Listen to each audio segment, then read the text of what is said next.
Attusse okubanti ate munange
mukyala byebyo yesaawa buba bwebwo bwena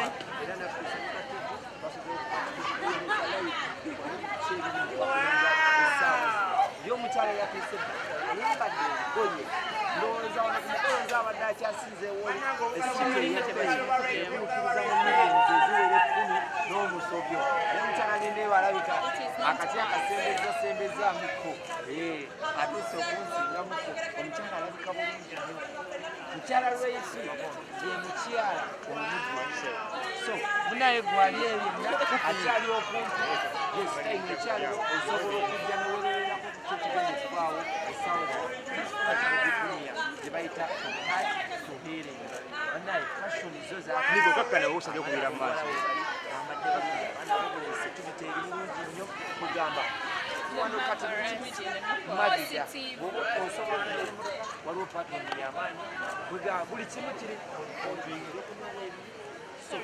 gwe munange ali kusanyuka tivi omukyala alabika atandise okutambula yoyo gwe bayita mukyala Bindeeba mukyala Rape omukozi woku next media mukozi munaffe ataddeko kye bayita beautiful smile bwe twogera ku bakyala abajjuvu tosobola kugaana kwogera ku mukyala Bindeeba. Okay, kamera zonna ziri eno mukyala w'amaanyi akola ku nteekateeka y'abantu okuyingira agikoleko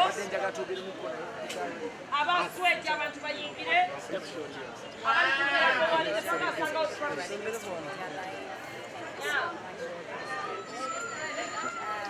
nga kasi wejja abantu batule mu ntebe zaabwe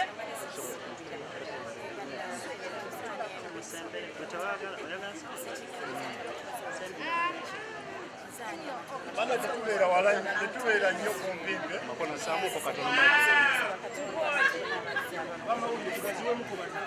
abawulire mulina eddakiika ntono nnyo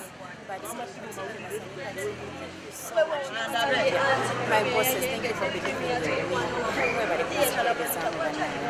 Banamawulire mwena muliwano because of me. Neyazizanya neyansinge bange saba Katonda kibamalira abaisha musinga okwagala. owulira otya okubadde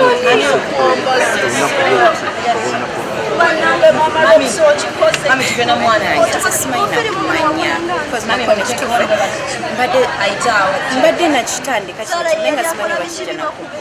I didn't see this day coming, so alhamdulillah is what I can say. God, thank you so much. God, you've been so kind. Katonda badde mwenjijende.